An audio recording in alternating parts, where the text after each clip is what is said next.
We have our little live. Yeah, we're live. It is man, and right at night. Well, it's 9 o'clock my time, but it's 12 o'clock your time, right? Yes, sir. Yeah. So you already got lunchtime going on, and you're already out in the garage, man. Yeah. Finally, I should have been cool. out. That's cool, man. Welcome to the live feed. Hopefully, this will be one of many because I would like to get together a bunch and talk. Every time we have conversations, we're like, we should be recording this because this is like fun stuff. Yeah, and then we talk about business stuff. We're like, we should go do that, and then we don't do it. So we should do it. Yeah, we just talk about getting all the stuff done, and then it doesn't get done. I see that you're in your garage, and I'm sure, like everybody else that watches, because this is a very, very common theme when we get together and talk. It's like, hey, I need motivation to go get stuff done on my project car, and I see you have some project cars. Can you like talk us through a little bit about those and maybe take us around and so we could kind of check it out? Yeah. Can I switch camera side? Oh, no, I can only turn it on and off. Yeah. So I'll try to do this best I can. All right. So I guess we'll start way down here is the 2019 Camaro LT1. This is the engine that spent almost a year on our engine dyno. It's got our 230 cam, some CID heads, CNC ported by GPI. Currently putting the mid-length Trinity intake on it. Oh, cool. It's had the MSD and the 4-inch Trinity. Just put a new converter and refreshing transmission by Pure Performance. So very happy to have that. You guys did a bunch of testing with that motor too, right? We did, yeah. All the 220, 225, 230 dynographs, all of that is that engine. Okay. When it was on the engine dyno. And it's still an LT1. Is it still a stock displacement and stuff? Yeah, still stock. Well, it was. We actually freshened it last winter, and GM makes a overbore stock piston. Okay. And I don't know. It's something metric, like a weird size. Yeah, something. So it's just what power output will it, like it's going together now. What power output will it be at when you guys are like running it? Yeah, so that it made 740 on the engine dyno and it made 660 at the tires, which surprised me because I expected to lose about 15% because I had a C5. Well, the guy that we know named Richard Holder actually dyno tested the 454 that was in my C5. Yeah, that thing made 7. Is that a manual trans or an automatic? No, automatic. Yeah, I like going fast, easy. And so that 454 made 705, if you remember. And then to the tires, it made 600. You do the math, about 15%. So it's the new 10-speed transmission. They say it's more efficient.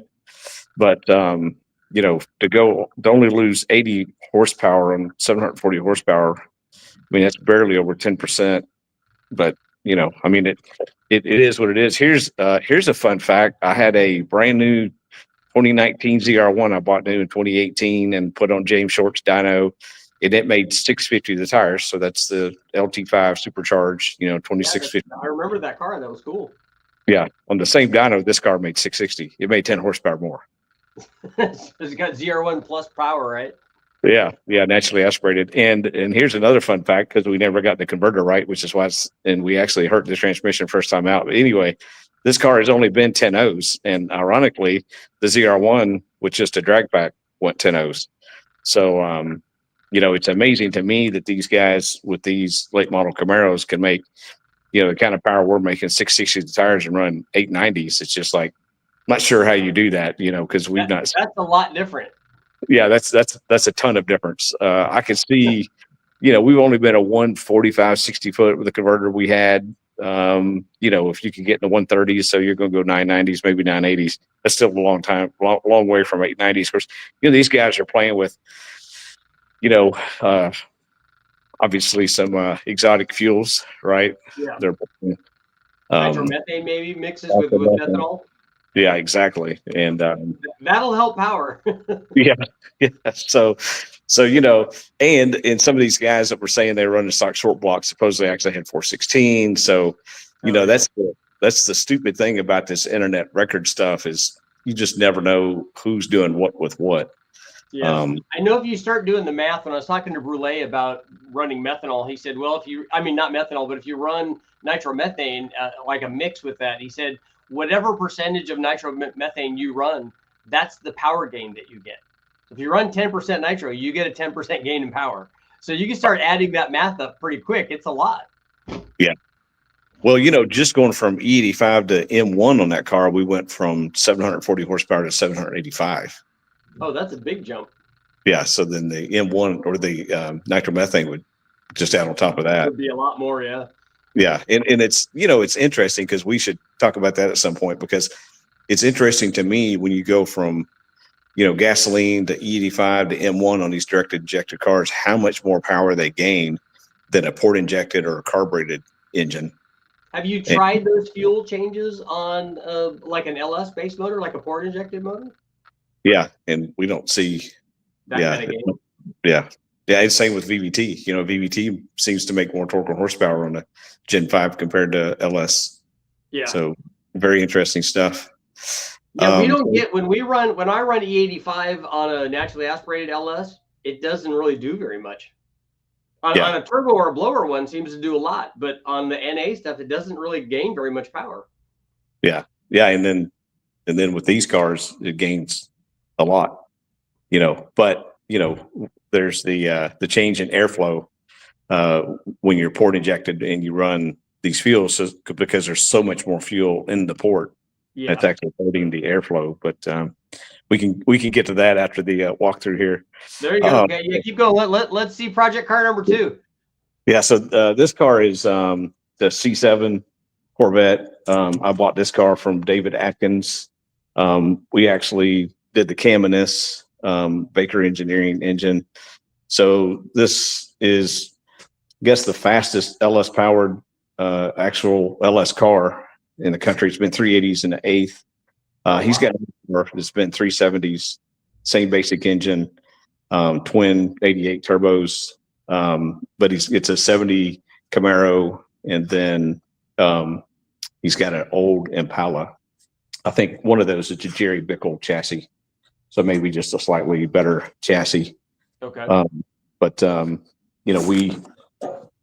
we just changed the turbos and coated the hot side and fixed some hot side pieces on it. We're changing the front wheels because they got this nice groove in them from the brake caliper, which I couldn't stand. And then the brake caliper had been ground on.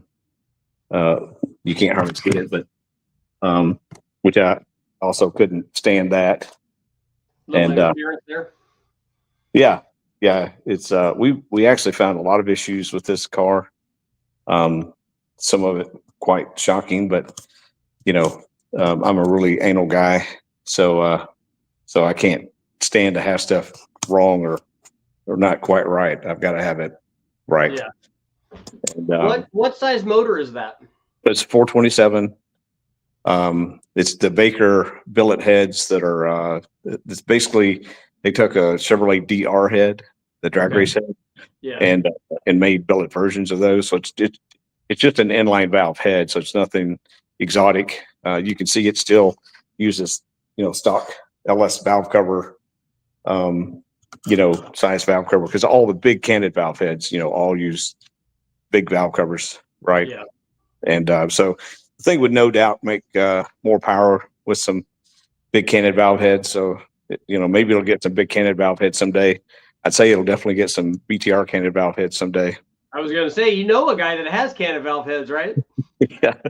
Yeah. Of course, there's a difference between a bolt on everything stock location intake exhaust, use the stock valve cover. There's a difference between that kind of canted valve head and an Edelbrock LSR or a Mass Moses. Yeah, where anything goes. They're just trying to maximize it. Yeah. I mean, we have a 400 CFM head with a 2125 valve. I've got a set of Moses heads here that flow 498. A little bit more. Yeah. I never thought I'd see a LS head flow almost 500 CFM.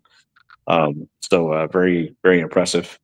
But the amount of power that guys are making is amazing. I mean, yeah, it's just it's just dumb. And we're actually going to test 3 sets of turbos on this car. One of them is HPT, and of course that's owned by Harry, who used to own Precision Turbo. Yeah. And when I was talking to him about testing a pair of his 88s, he was just like, I don't understand why you're testing, because I can make any 88 I'm going to make you is going to make enough power to break your engine.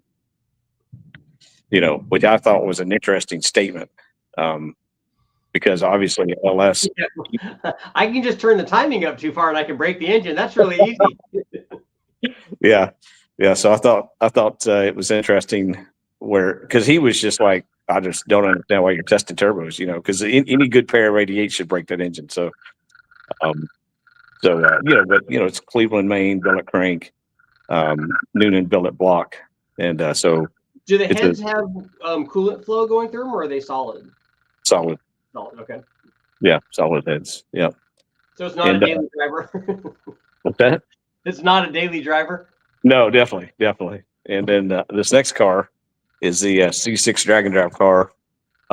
So you can see it's way more street car. Got the Alltech Nexus system in it that controls the entire car. Headlights, taillights, everything. Lots of fire suppression in it, because if you've got a Corvette with a whole lot of stock panels, you better have a lot of fire suppression. Oh yeah. Currently is engineless. Here's the Supercharger F3R 121. There's the gear drive that's got the oil pump, fuel pump alternator on it from ProCharger. Okay. Working with those guys. And didn't you run that blower on the dyno? Yeah, we did. Okay. We ran it on the L8T. Yeah, that's right. Yeah. That's cool. So what motor is going to go in that Corvette? So it's this engine here. So this is a Noonan billet 427. This is their wet block. You can see the coolant holes. Yeah. In the Callie's billet crank, Cleveland mains. Hydraulic roller. So I felt like I got to be honest with you, and I told my guys this. I said I felt like a clown bolting a belt drive on a hydraulic roller camshaft. But with this engine, you're not going to run anything but a belt drive, right? Yeah. And then you even got that ATI makes a nice sensor deal, so you can get your full sensor. Yeah. Whose belt drive is that? That's it's a Jessel. The Jessel's, okay. Yeah. Mm-hmm. Yeah. And then it's got a set of CID heads that were done by Cesar Tellez. And because it's a tall deck, we had to put the plates on it. Yeah.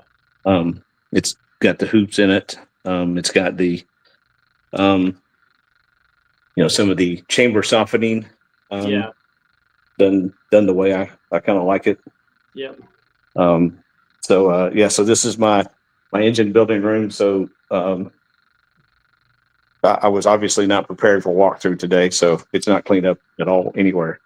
But the thing I'm most proud of my engine building room is definitely my main bearing assortment. So you can see those. Those are coated and uncoated bearing shells, upper, lower, and thrust in 1/10,000th increments. And because when you can't, I can't align hone a block at my garage here. Of course, you have a line hone at work, but if you're really trying to dial in your bearing clearances, that is absolutely the best way to do it. It's expensive, of course, but every engine builder I know, they usually have 24 boxes of bearings laying around. So it's just like, go ahead and measure them, sort them, in that way. Well, that way, when you reach in there that it's the right thing. Yeah, exactly. Here's another fun fact about bearing clearances. Even though I've quantified the thickness, I have not quantified the length. Right? I don't have a good way. So are you getting a different crush then when you put them together? Yeah. Yeah. So when you do this work with these main bearings, you end up it's a highly theoretical thing, because depending upon the length depends on how much crust you got, Yeah. and depending on what the clearance actually changes, because you can change the shell. You can change the shell 3/10 and get 3/10. You might get 5/10. You might get 1/10. Yeah. And also, I think it's a great way to test the rigidity of a block, like a aluminum block I assembled one time, aftermarket aluminum block. At that time, I was actually measuring the bore of the block without bearings in it, main bearings in it, and then measuring the crank and measuring bearings, and then, hey, this is my theoretical clearance I want, so this is what it should be. This is what it should be. Yeah. And holy moly, that thing was like half a thousandths or almost a full thousandths off where it should have been. And I was just like, I thought I did something wrong. Oh no, the block was flexing that much. Wow. Yeah. And I was just like, holy crap, man, this is terrible. Right. And so it's very interesting, checking LS main bearing. I mean, LS mains is one of the weakest parts of the engine, it's such a small main. So getting that clearance correct is so important. And even when you line hone it like you're talking about, you want a little bit more clearance in the center bearing. So the only way to do that is to have the 10 thousandths bearings differences that you can slice in there and make it right.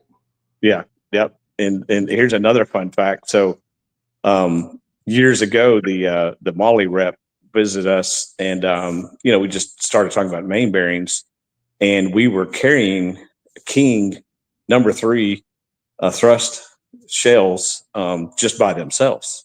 Yeah. And he said, why are you carrying those by themselves? I said, well, because King bearings are thinner than the Molly Cleveite. Yeah. And so if you need that 3 thousandths plus that I'm looking for in an iron block, that's the only way we can get it.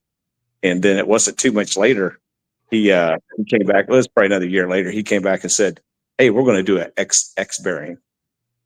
Oh. And so I was like, that's cool, And Dan, he's no longer with Molly. He just left the last couple months, but super, super great guy.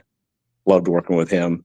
But I remember measuring bearings from different manufacturers and measuring the thickness of the bearing, and they tell you what that bearing is, like this is a 5 under or whatever. You measure them, you're like, they all say that they're supposed to be this, but they're not that, because they're definitely different.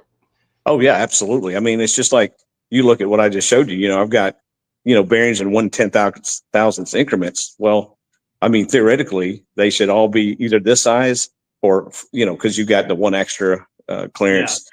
They should be this size or exactly 5/10,000ths thinner, yep. Right? But they're not, because they're all over the place. And I don't know whose bearings you measure. They're all like that. But, the flip side is what you can do when they're all over the place like that. You can use that to your advantage, like I have, and have an assortment, because what I do when I set up bearing clearances, like on an iron block, I'll set the N 1 and 5. I'll set those about 2.5. I'll set 2 and 4 around 2.8, and then number 3, I'll go 3+, 3.2. Okay, that much, yeah.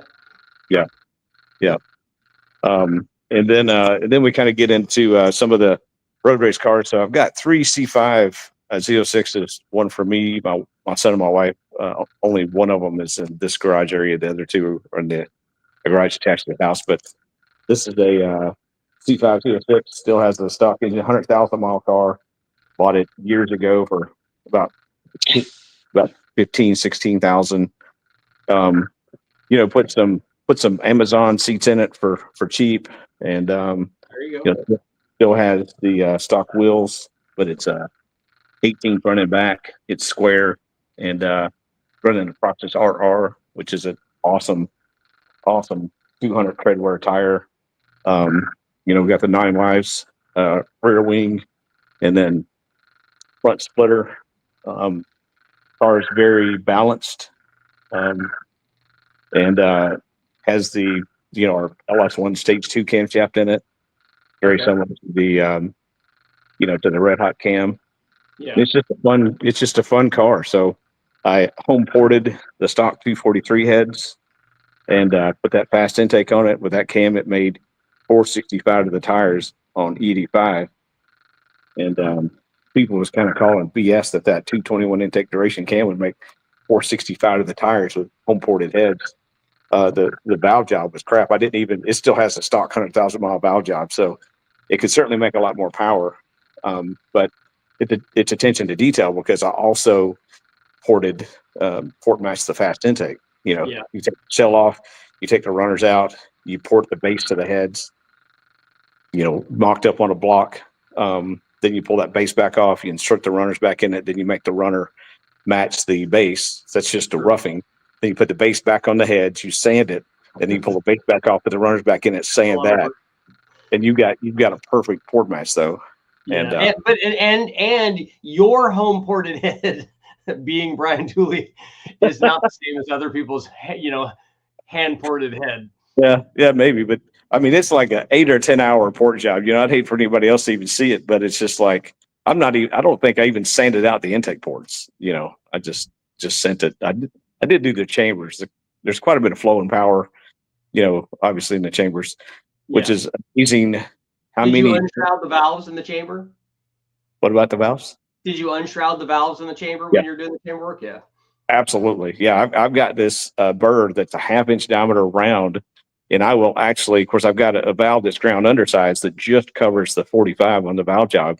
Yeah. And I will lay that in there and de-shroud that. And so if you look at the deck, the chamber, I don't know if I can get this right. The chamber is shaped like this. So it may be, because a LS1 head gasket's 3950 bore, right? Yeah. And so it may be 3950 bore at the deck, but if you measured it across the valves, it's probably 4 inches. Yeah. Right. And got a little well that goes in there that works good. Yeah. I remember you showing me that and me doing my first porting job on 706 heads or something. I can't believe how much it picked up just doing that. It was a lot. Yeah. And we the first time we did that in production was 2005 at Trick Flow when we did the 215 heads. Yeah. And so exactly the same way. It's got a little scallop, but it's so funny. All these things that people think, oh, this works or all this doesn't work or this is bad. That was actually an argument yesterday. Somebody tagged me in, head gasket bore diameter on an LS2, and they're like, well, LS2 head gasket's 4 inches and the LS9 is 4/100. That's all wrong and dumb and blah, blah, blah. And I was like, well, actually the LS2 is 4.050 bore. And that air gap, in my opinion. So this is what we've seen. We've seen it with, just going from one Cometic bore size gasket to larger bore. As the bore gets bigger, it seems to be more durable. And the only way I could reason that out is the air gap that's created actually starts shielding that gasket from the heat. Oh, okay. Right. We've got 4125 bore blocks with 4200 bore head gaskets, which most people would say is all wrong. But if you go back to 4135, 4155, it's actually not as durable. Yeah. We ran the LS9 gaskets on lots of stuff, and they work fine. We ran it on the Big Bang motors; they were great. Yeah, exactly. It's unbelievable how well that big bore works on that big bore 400 bore works on that 3.78 bore block.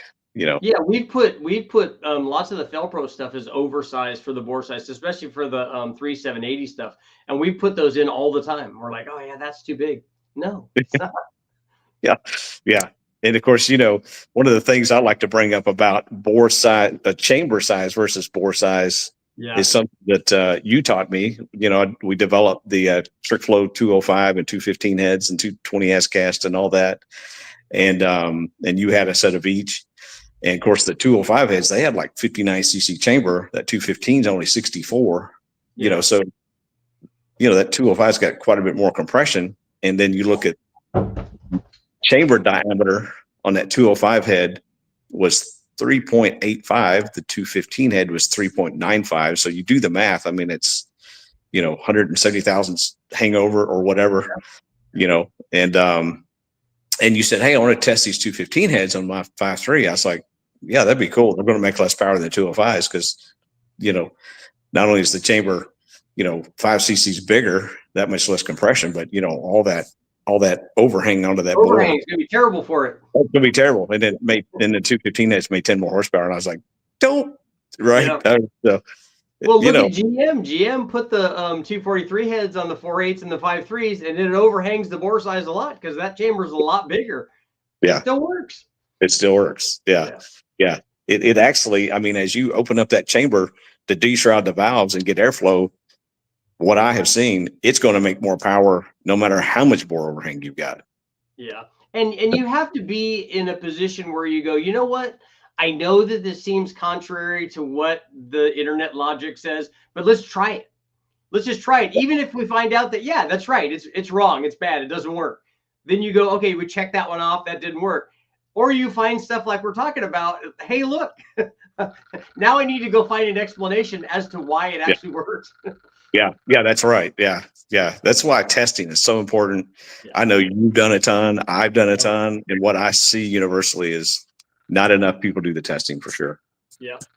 Cool. I got some guys that have some questions here. One of the questions that I get a lot, and they want to know about the Godzilla stuff. So you guys are now doing Godzilla cams, right? Because you did some stuff with Brian Wolf, who's a great guy, and obviously he's been doing it forever. Yep. So how are the Godzilla cams doing? Good. It's a little slow, right? Yeah. Brian's doing most all the testing. We've lost one of our guys in product development, which has really slowed us down. And so Brian has what done. Kind of power are you guys getting from these Godzilla cams? So the Truck North cam, of course, you'd almost have to ask Brian what the exact test conditions were, but I know the Truck North cam picked up over 100 horsepower over the stock cam. That's still stock push rods and stock springs and all that, which is just dumb power. But even stock springs, it has the stock springs in it. Yeah, wow. Of course, those springs are like a 2/100 installed height. I forget how much lift they're good for, but it's a lot. Okay. And that probably has a mild cam to begin with, right? The stock Godzilla cam. Absolutely, because that's what the OEs have done. They've made the heads better and better, and the camshaft smaller and smaller to meet emissions, and it makes good power. That with the L8T also, right? The L8T is a pretty mild camshaft as well, right? Yeah, it's the same as the L83 5.3 cam. It's actually, the 6.2 LT1 cam, it's 200 intake duration. The 5.3 L83 L84 cam is only 193 intake duration, and so they put that 193 intake duration cam in the L8T. In a 400-inch motor, so it's even milder. Yeah. Oh, yeah. Yeah. So that's a really small cam. They did do away with the DOD, so that does add 10 or 20 horsepower compared to the standard L83 DOD cam. But still, really, really small cam. And how many different cams do you have available for the Godzilla stuff? So one right now, that Truck North, that's around 222 intake duration, I think it is. And then we have a new 231 cam coming out that makes over 700 horsepower. Once again, I'm not sure the test conditions would intake that was. Will that cam fit stock piston to valve clearance, or is that a notch piston kind of thing? Yeah, that clear stock pistons. Okay. Yeah. So very impressive. It's something I probably shouldn't reveal because my marketing people will kill me. But it's just like there's all this name stuff. Obviously, we probably started the stage bandwagon just because it's kind of easy for people. Yeah. Then like on the Gen 5 cams, we were like, let's do just the 220, 225, 230s, kind of get away from the stage thing. And, we've done Truck North and Red Hot and all these things trying to get away from stage names. So it's just like with these Godzilla cams, it's just like, well, how do we get away from stage names? How do we market these things? And I'm not going to say that we're doing this, but obviously Godzilla, the reason he got so big was because he was irradiated, right? That's right. And so if the camshaft ends up being called a U231, yeah, there you go. Yep, that's just a coincidence. Yeah, no, that's good. Yeah, I like it. How about now you guys did a bunch of testing on the L8T stuff, right? With the guys from Power Auto Media. Yeah. Mm-hmm. Did you guys run a series and develop a series of different cams for that motor as well? Well, because the obviously the increased stroke of the L8T, what we saw with the LT engines is you can make all the horsepower you want, basically. If you choose, if you go bigger in cam and sort of runner length on the intake manifold. I mean, my LT1, it made peak power that 740 horsepower on 85 to 785 horsepower on M1. That was at 7,900 RPM, Okay. right? And so, so the camshafts that we developed for the LT1 made plenty of peak horsepower. So we basically took those same cams and put them in the L8T, and obviously the increased stroke picked up the torque. And then, just the thing being a larger engine, obviously the cam's designed for a smaller engine, so it makes that much more torque because of bigger is better. Your engine. And so we were very happy with the results of all of that. And so so you can see the L8T cams on our website. The dynographs show the power production from the 220, 225, 230 up to the 210. It's very interesting because we have that 215 cam, but quite honestly, that thing just never has seemed to perform that well. Because I probably wouldn't put a 200 intake duration cam in an L8T. You might as well go for the 210 because that's still it's only 10 degrees more than a LT1 cam. And so the 210, the 220, 225, 230, those 4 cams that we really would recommend for L8T, just depending upon what you want to do for power adder, etc. Yeah. Now, is the L8T same cylinder head as a L86 or an LT1? Is it still that head? Yeah, it's exact same head. Yeah, people say the L8T is different. The cylinder head itself is the same. It may have Inconel exhaust valves, same intake valve, same casting, same everything. And the intake manifold is probably different on the L8T, isn't it? Is it different than an L86 intake manifold? I don't know what the difference in intake manifold is. Okay. Yeah, I'm not sure about that. No, that's cool. Yeah, I got to talk about the last car, and then go. Yeah, let's see another project car. Yeah, so when this, was because of the road race stuff. So this last thing is, C8 Z06. That I think everybody's familiar with that thing. 660 horsepower, solid, solid cam. For this year, they had done the new decal package, the bronze. So it's got the bronze wheels and bronze decals, and I guess Corvette purists thinks decals are the dumbest thing ever, but I thought they were cool. So I got those, and got some of the carbon fiber bits. I couldn't get. I could not. I like the interior. Yeah, it's pretty sweet. I could not get the Z07 package that's got the high wing. I waited 2 years, and my dealership said, if you want a C8 Z06, you're not going to get a Z07 package, which just kills me because I'm one of the few guys that's actually out there at the track, thrashing on these things. Yeah. And I know most of these guys that ended up with these Z07 packages are freaking just driving them. They'll never be on the track, so it just kills me that I didn't end up with that package. But here's another interesting fun fact. So this yellow car with, the mods that we did now, it does have coilovers. So I wouldn't say, it's got AP racing brakes. So really not that many mods. Yeah. That C8 Z06 on the Cup 2R tire struggled to go as fast. A Z06 Corvette's a good car. Yeah. Now, the difference in weight between them is 450 pounds. And I think the new C8 is just way too dang heavy. 3,150 pounds. Of course, that's with adding, a roll bar, harnesses, the wing, splitter, all that stuff. So we've added all that stuff. And it's still 450 pounds lighter than the C8. I would really love to see Chevrolet come out with a lighter version of the car, even if stripped down, whatever. Yeah. Because it's just too dang heavy. 3,600 pounds before you put a driver in it. It's just crazy from my perspective. But that's a lot. And Corvettes have always been fairly light. Those are good cars. Yeah, and that was one of the advantages of them. It's the fact they were light, and now that they're that heavy is just like, man, So anyway, that's that. So, what about you guys have, and I haven't seen it. I haven't tested any of them yet. I'm sure you guys have done a bunch of testing on it, but what's going on with the new cylinder head, the new cannon valve cylinder head? Foundry issues. Okay. Yeah, it's amazing. Because we've been making castings since 2019. Equalizer 1 was the first casting.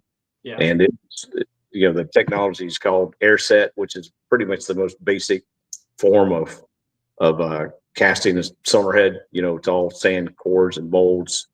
And so we had issues with that, ended up having to turn the intake upside down to get it to solidify right and not have porosity, which meant we had to completely redo the tooling.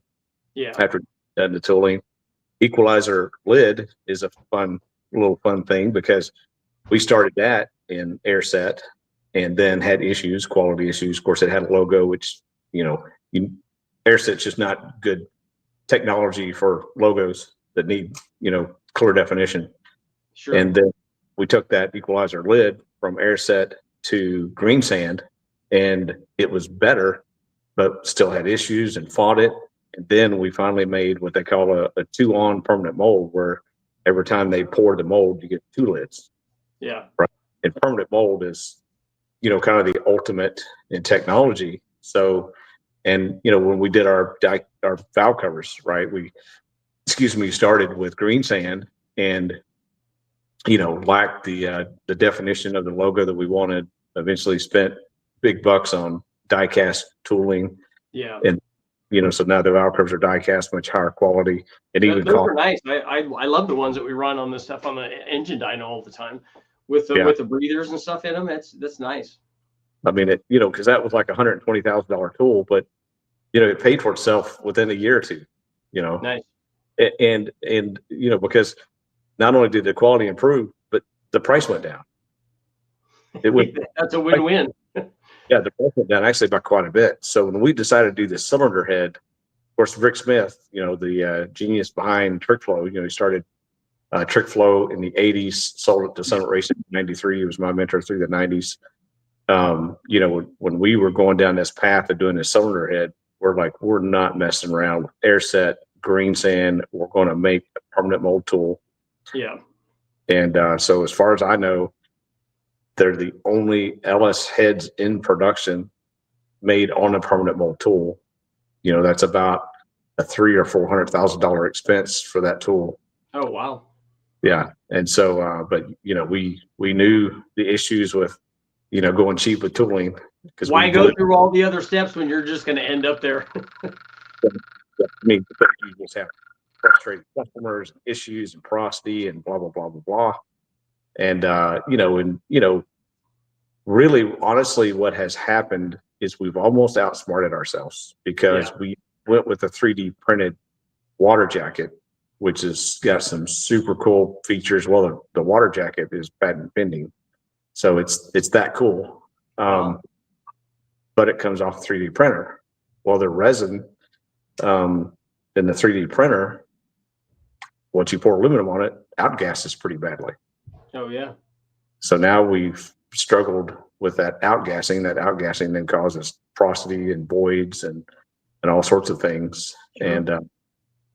And so we've really struggled with porosity. We just in the process of receiving our 4th batch of castings, hoping that they improve. We internally think that there's also a gating problem because how you bring the aluminum into the part, because when you make aluminum part, you got gating on the bottom and then risers on the top, right? The gating, the aluminum in the bottom, aluminum fills, and then it fills the risers, and then that riser keeps pressure on that part. So as it cools and solidifies, it continues to feed metal. Sure. And so, all the gating that we've ever seen and done, and of course we designed most of our own gating because we have the CFD software, Flow 3D, to do that. Yeah. You've been down this road before. I'm sorry, what? And you've been down this road before with doing heads. Yeah. Well, yeah. And, but the thing about gating is if you're working with a foundry who says, we want to design the gating, you better let them, because if you design the gating and you have a problem, they're going to say, well, you design the gating, right? And so they want to design a gating. Well, something that they do with the gating is they're bringing 100% of the aluminum in the very bottom end of one head. Oh, right?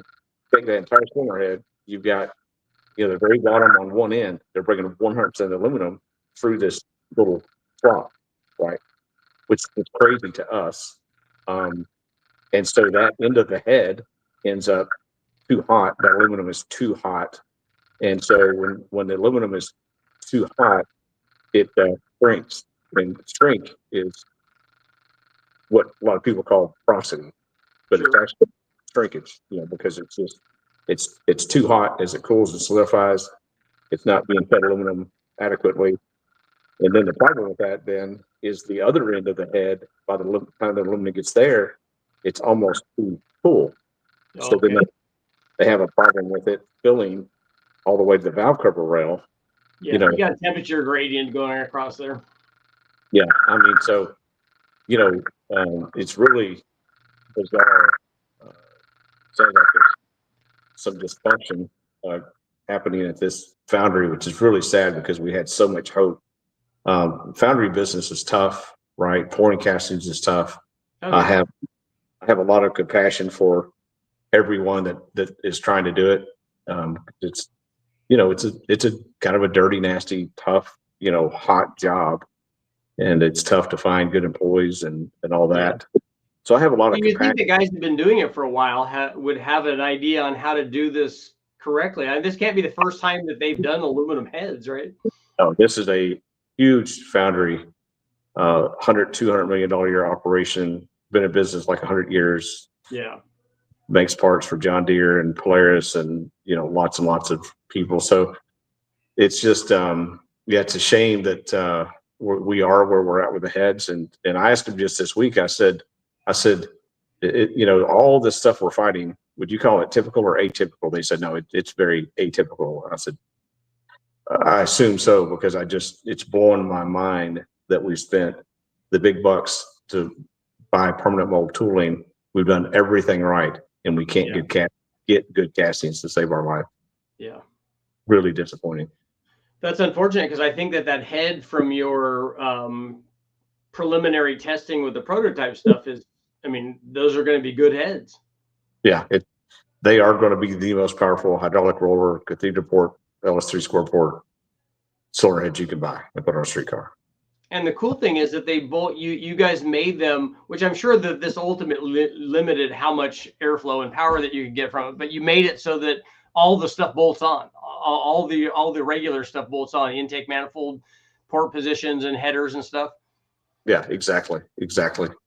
So, when you're doing a cathedral port, that LS3 port shape, it's a limit cross section. Yeah. But you're going to be. I think the thing that's really going to blow people's minds is the fact that our LS3 heads have the LT1 Gen 5 2.125 intake valves in them, which is smaller than all the LS3 heads that we dyno tested our heads against, that all had 2.165 diameter intake. And yet our head made almost 20 more horsepower. I think that's something that we're going to have to fight for sure. Actually, I was overseeing the development of the TrickFlow LS3, LS7 heads about the time of TrickFlow in 2010. And when I left, we had those heads designed with a 2.125 intake valve, but it was LS7 length, which is ironic, because if they had stayed with that, they could have dropped an LT1 valve right in there, because it'd be the correct length. Yeah. But you and I have had lots of conversations. we've talked about that a lot. Coefficient of discharge, and so we have a lot of work to do to educate consumers. Don't focus on flow numbers, focus on coefficient discharge numbers, because that actually makes power.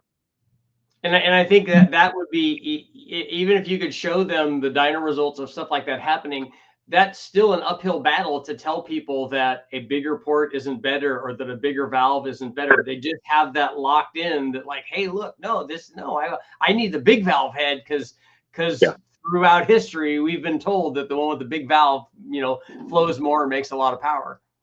Yeah, absolutely. Absolutely. So it's going to be a fight, and it's funny because you and I have done so much stuff together. I remember when you did, this is like 2005, you did at Mustang Fast Forward, you did a 408 small block Ford. You tested the trick flow twisted wedge 205 heads that had intake valves, and then the AFR 220 205 heads that had the 208 valve. And so the little trick flow head 60,000 smaller intake valve, which everybody would think, oh, 408 big engine, that bigger valve is going to stomp that little head. And I think that flow head made 20 more horsepower. But the interesting thing was, the higher the RPMs went, actually, the bigger the separation between the two. Part of the separation was, yeah. And I know you had that data somewhere. Oh yeah, I still have all that stuff. It's like 2.5 LS had full development for a 4-inch bore, and we tested 205 versus 208 valve, and the 205 valve at 400 lift actually flowed more air. It flowed 280 at 4. The 208 valve is only 270. But when you go with that smaller valve flowing more air at 400, that's a double positive to coefficient of discharge. Right? Yeah, flowing more air through that smaller area, and so rather than test those heads that we developed on LS2, trick flow tested them on a 402, which is not what the heads were developed for, because they had 205.57 valve. And then they tested them against the AFR 225 heads at that time, the 60, and I was just like, man, this is probably not going to go well. And lo and behold, the trick flow head made 20 more horsepower. Yeah. A smaller intake valve. So we see, in my career, I've seen coefficient discharge. I don't do hardly any solid roller stuff. I don't do 850, 900, 1-inch lift stuff. It's just not my world. I like hydraulic roller stuff. Yeah. And so in the hydraulic roller testing that we've done, I've never actually seen a higher coefficient of discharge cylinder head make less power. Not one time. Yeah. People that it makes more power 99.9% of the time, because I'm sure there's a 0.1%. There always is. Yeah.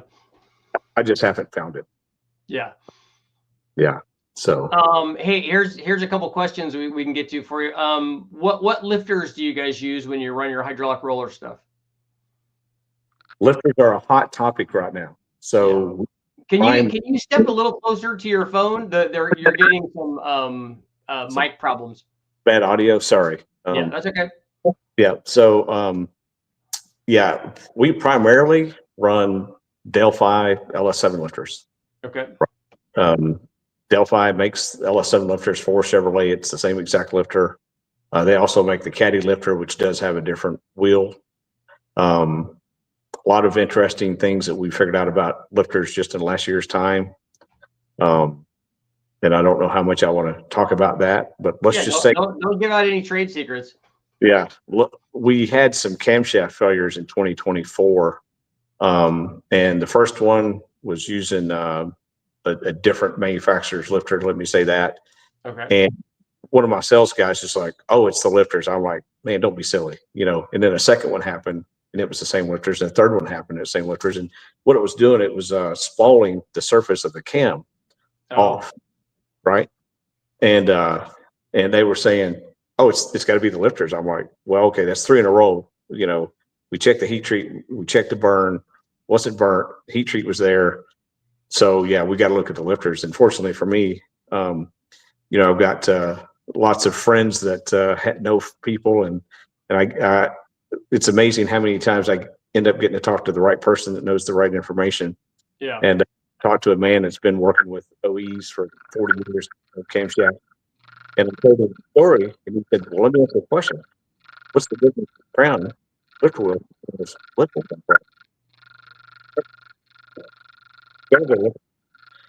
wheel?" And all Delphi LS7 lifters we sell had 5 10,000ths crown. Yeah. And the lifters that was failing had 1 10,000th crown. Oh. So what happens, and I didn't actually know this, but he said, ideally, because we also grind our lobes with crown. Yeah. They have 1/10,000th crown. He said, ideally, on the opening flank, you only want about 90% contact patch area on that lifter wheel to that load. Once it gets to 100%, the edge pressure goes through the roof, and that edge pressure physically breaks the steel. Where it's weak out on the outer edge. It makes it spall. I mean, it's like taking a pizza cutter to a pizza. When it has too much edge pressure like that, and it's just one of the many things you don't know what you don't know, and so it's amazing to me because we've got people we compete against. They're like, oh, you got to have this manufacturer's lifter. It's so much better than that, and I'm over here, I'm laughing because it's just like, man, you guys are causing yourself problems, and you don't even know. But somebody was asking about, do you guys run do you run link bar hydraulic roller lifters, or do you do the plastic factory trays? I prefer the factory plastic tray. It's like if you're on a Delphi, it's plastic tray. Once I heard the Copo Camaros use plastic trays and like a Johnson 2110, because it has less mass, right? And everyone says mass on the lifter pushrod side doesn't matter. Well, a hydraulic roller valve train on the Spintron knows. I mean, we've gone from 1-piece to 3-piece pushrods that were only like 3 grams heavier, and the valve train knew that 3 grams was there on that pushrod. And so sometimes, like aftermarket blocks, LSX blocks, Dart blocks, they don't have a good lifter tray. You have to go link bar. There's no other choice. And so we have done link bar stuff before, for sure. I think our Gen 5 Spintron test that we took to 10,000 RPM, I think that was a link bar. Because that video. Is there a difference on the Spintron between a link bar lifter and a plastic tray lifter? I don't recall seeing the data, but I would bet money that the link bar is not going to be as good. Okay. The link bar is ultimately probably going to be, when you start turning big RPM, 8,000, 8,500 plus, and if you've got any instability in that valve train whatsoever, if that lifter gets to dancing around, it's going to be ugly, and the link bar is going to be less prone to dance around. So it is a more durable part, but also inducing instability because it's heavier. Sure. Right. So it's a double-edged sword. I mean, it's there's so much you can say about all of this stuff, because you're fighting. It's like you want bigger, stronger parts, but then you're fighting the mass. Yeah. There's no free lunch, right? Yeah, there's no free lunch. I mean, the things we found just in pushrod testing, because everybody's like, 3/8 pushrod, that's what you need, like especially on LT and LS7, all that stuff, because that's where everybody runs. Well, you actually testing from the 5/16, 11/32, 3/8. The 11/32 is actually better. Okay. 3/8, it's too heavy. Okay. I've never run 3/8 push rods in any LS motor. I've always run 5/16 stuff. Sometimes we change the wall a little bit. We'll go from an 80 to a 105 or something like that. And I remember testing it for power, and there was no effect on power when I did that. But I'm not running anything that's like 8,500 RPM though. Yeah. Once you get 7,500, most decent cam lobe springs, all that stuff is, I mean, obviously there's some stuff that's horrible about 7,500 out there.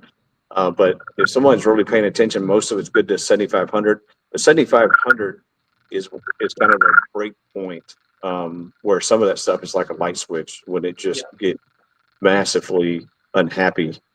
And so, I for the most part, I just encourage people to just keep their RPMs, 7,500 max, because once you start wanting to go 8,000, 8,500 and all that, I mean, you're talking titanium intake valves, our 685 lift springs shimmed up. I mean, all the same stuff we did on that 10,000 RPM Spintron test. You're dealing with a more specific lobe designed to do that type of RPM. Yeah. Well, and you see that when we do tests for like valve instability, when we do like spring rate changes, when you run into valve flow, it's amazing how well it works, and then all of a sudden it just stops working. You're like, hey, it went to here, and then it dropped like 4 or 5 or 600 RPM, but it would continue to do that, and then it would just drop dramatically. You're like, this is how quickly it can get bad. It can get bad all of a sudden. Like, oh, I run this thing to 7,500. I could easily run it to 8. The difference between 7,500 and 8 could be all the bad stuff. Yeah. And you know what people don't realize is when you actually see the dynograph dive like that, your level of closing bounce is like imminent engine destruction level. Oh yeah. Bounce. No, it gets unhappy. Yeah, I mean, you're going to pop a head off a valve. You're going to break a lifter. You got 50 thousandths plus closing bounce. Our threshold is 6 thousandths closing bounce. And to give you some idea, you know, we did some back-to-back testing on the Gen 5, and we had a competitor's cam that had, let's say, 25 thousandths closing bounce. And the point that it experienced bounce on the Spintron on the dyno versus our cam, it sagged about 5 horsepower and then came back, you know. Yeah. And so, you know, most people wouldn't think much about that 5 horsepower sag, but you know, that was the valve train physically bouncing, and in our opinion, bouncing, you know, too much. I mean, that's way beyond it. So, yeah. What's the longevity of the valve train when it's doing that? Yeah. Yeah. And that was that was between 7,000 and 7,500. And, you know, and man, lots of guys are running their stuff at those RPMs. When you see that on a high speed, I remember seeing some of the stuff from the video stuff that Comp had on a high speed, and you see what's happening to the lifter and the keeper and the valves and all the things that are going on a high speed. You're like that. And this wasn't even a race mode or anything. This was like a 6 or 6,500 RPM like thing. And you're like, that shouldn't even be working. I mean, you see the keepers like come out from the retainer and then come back in like every time. You're like, there's no way that should be doing that every time. Yeah, that's not good. Oh, yeah. I know that's not happy. Somebody wants to know, can I use an L83 BTR Trinity intake on an L86 or LT1? I mean, isn't that the same intake? Yeah, it's the Gen 5 intakes. Gen 5. Yeah, they're up. That's for all of those Gen 5 motors, right? Yeah, okay. L83, L86 port openings all the same, and okay. so yeah. So yeah, the answer is yes, Juan. Yeah. Yeah, that's good. That's good stuff. You were doing you guys are also doing some blower stuff, right? Are you guys doing supercharger stuff? Yeah, so we've got a patent on a blower rotor modification. We work with Rick Crawford on, so we have a dual patent with him, and we did some testing with an LSA engine a couple years ago. It was a LSA engine, you know, one of our cams. You know, we pulled the stock LSA supercharger off, put a Kong CNC ported supercharger on it, picked up 100 horsepower, and then we slid the stock rotors out and put the modified rotors in, and it picked up another 75 horsepower. Oh, wow. And so that's when we went forward with that patent. And so it takes a long time to get a patent, and that patent is it's been in the public domain since June of last year, and I think it's within weeks or a month or so of being final. Rick's been doing some good stuff with those factory blowers, the ported versions of those things. Those things are impressive. Yeah, incredible. I mean, you know, they recently made over 1,100 horsepower to the tires with one, which is just insane, you know, because my 29. That's the 1.9 blower, right? Yeah. That's insane. Yeah, if but somebody would have asked me if you could do that, I would have told them no.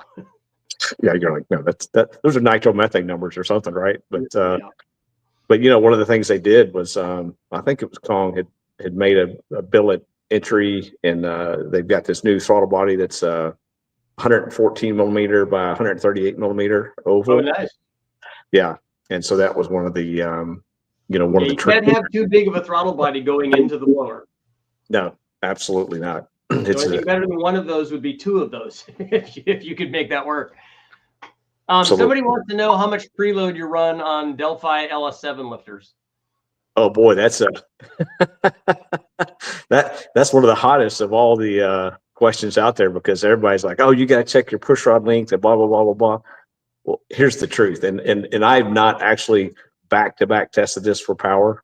But I have run Delphi lifters everywhere from 25,000 preload to well over 100,000 preload, 125,000 preload. Yeah. The engine doesn't really know the difference, right? As long as it's got preload, Yeah. you know, I mean, obviously Delphi lifter, L7 lifter, it bottoms out by about 200,000 preload. So you know, if you go beyond, you know, you go that far, you're going to be holding the valves open. Yeah. You know, I think there's advantages and disadvantages to more or less preload, depending upon what you're trying to do. Sure. But I tell them between a half turn and a turn and a half. That it works. Yeah, it works. A half turn is maybe a little light. You know, the 2 turns doesn't bother me. Yeah. Yeah. You just want to, I just keep it in a range where we don't have to worry about it hanging the lifter, and then it doesn't make noise. It doesn't have lash, you know? Yeah. Somewhere in there. Yeah. A lot of debate about that though. People are just like, man, they think if you don't have that lifter preload within 10,000, you're dumb. And it's just like, it's just not the way it works. Yeah. That's like having plug gap. Your plug gap has to be exactly 19,000. So I'm like, no, it really doesn't have to be exactly that. What happens if a supercharger intercooler leaks into the engine? That's bad. You can hydrolock the motor. That's not a good situation. Let's see. Sean saying for Gen 5 Chevy engines, it seems manual transmission cars, I'm assuming he means, don't have DOD, and I've heard bigger cams fit as a result. Is there any truth to that? The Gen 5? No. Yeah. Yeah, zero truth to that. No, an LT1 is an LT1 in these new cars. Yeah. Doesn't mean it's automatic or manual. It's exactly the same pistons, exactly the same heads. You know, those engines do have a ton of exhaust valve relief, so you don't have to worry about the exhaust valve. So that means you can retard the cam as much as you want, and you don't have to worry about exhaust valve clearance. The intake piston valve clearance is the issue with the Gen 5, particularly the L83. The L83, you know, of course, when we talk camshafts, we only talk open close events, not durations and center lines. And so you look at that L83, you can go 1 or 2 degrees at 50 before top dead center, and that's it. Anything more, you're going to be kissing the pistons. Actually, when we did our initial L83 testing, we were testing competitors' camshafts because we want to know where the bar is so we can raise it. And we put a competitor's camshaft in there that had negative 40,000 to take piston valve clearance. So I was just like, man, that's a little on the tight side. God, it's just like, man, I'm putting stuff out on the market, not even testing it, checking it, just sending it out there. It's just And it's odd that they would have made the least powerful of all the LT motors have the least amount of piston to valve clearance. I know, it's crazy. And we are actually coming out, hopefully, with the world's best piston notching tool. It's actually in my truck waiting to be tested. I need to get me some stock pistons rounded up. I'm going to do some testing with competitors' piston notching tools. But, you know, everyone, you know, 1996, when I became a trick flow dealer and selling twisted weights Ford heads, we were notching, you know, stock 5-liter pistons. And even back then, people were like, oh my God, you're going to destroy the piston. It's going to fall apart. You know, it's going to have a hole. You know, I've got a friend, I think he still has an engine in a Mustang that I notched the pistons on in 1996, and it's like still running, you know. Oh yeah. The gal worshipped the car because it was a stock short block 302. We did cam those heads, and it went 1150, like 118 back in, you know, 1996. And back then, everybody was just like, oh my God, how much nitrous do you have on that thing? Yeah. And he's just kind of, you know, almost worshipped that car ever since. It's just like it's his thing, and it's still running. But anyway, so it's amazing to me how many people are intimidated by notching pistons. It's such a simple thing to do. You know, I mean, you got to have a head without intake valves in it. So you got to take them out of your head or take them out of somebody's junk head or whatever you want to do. But man, you put that in there, you set your depth, the stop collar, you run it down to get the depth that you want. You put it shot back on the exhaust side. Of course, you know, we tape off all the way around the piston, and you just snug the head down, just barely snug it down, and shot back in the exhaust port, sucks 90% of the chips off of there. You pull the head off, you pull the tape off, and zero. Nothing goes in your engine. So hopefully these guys with these Gen 5 engines and then with our heads will become much less reluctant to notching their pistons. And I think a much better piston notching tool than what is out there is in order. Of course, the thing about a great piston notching tool, not only does it have to be really, really good, it needs to be really, really affordable. Yeah. And then the other thing that we talked about this is that the piston has to be in the right spot, because the piston, when piston to valve, when there's limited piston to valve clearance, the piston isn't at TDC, and all the guys that I've seen when they do these things, they put the piston at TDC and they go in and notch it. I'm like, yeah, but that's not where it hits. That's not where the angle needs to be, because the angle is going to change on the piston a little bit, right?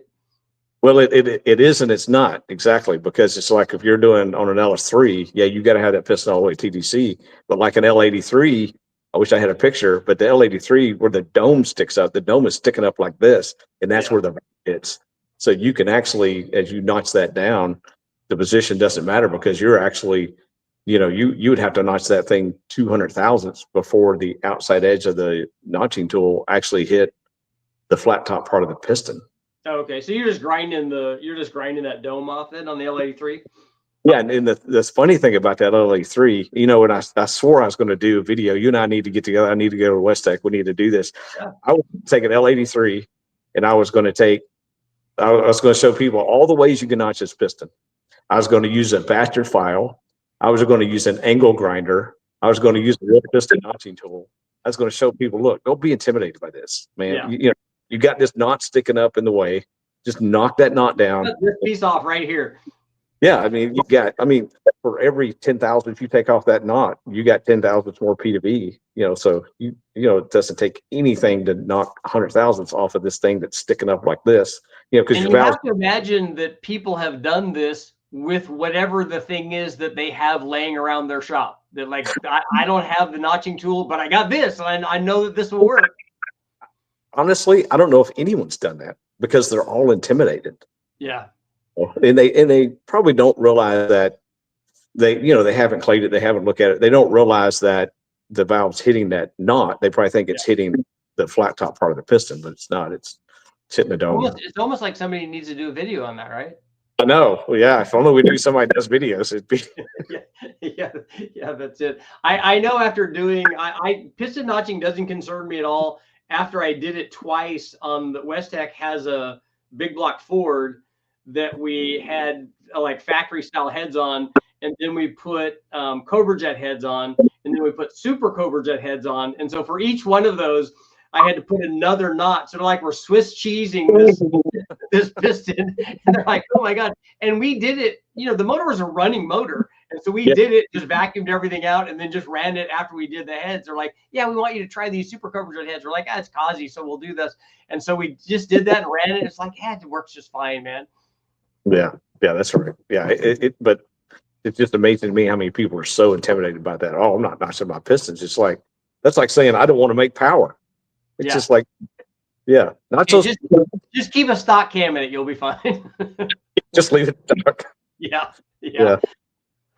Well, dude, that's great. I don't want to take up all your day, but we need to get together like this. These things work perfect. We got lots of guys that will have lots of questions, and we'll try to get to that a little bit more. So maybe in the future, what we'll do is we'll talk, 15, 20 minutes or half hour, whatever, and then we'll let the guys ask some questions, because I'm sure everybody has questions for, you guys always have a lot of really kind of cool stuff going on, and even just with the cars and stuff. That's awesome.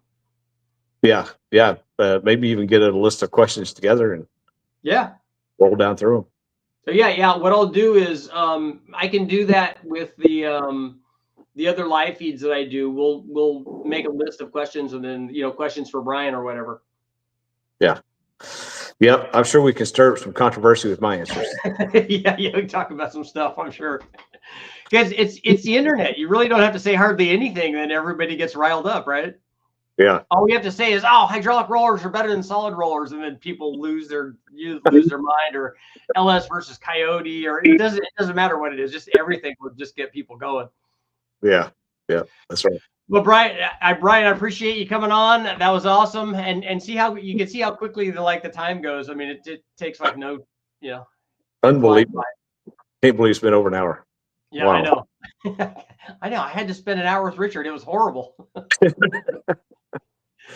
No, that was great, and thank you guys all for showing up. We appreciate it. Everybody say hi and bye to Brian, and then but we'll be back. We'll be doing this more often, man. Always a pleasure. Thanks, Brian. We'll see you later. All right. Thanks, guys.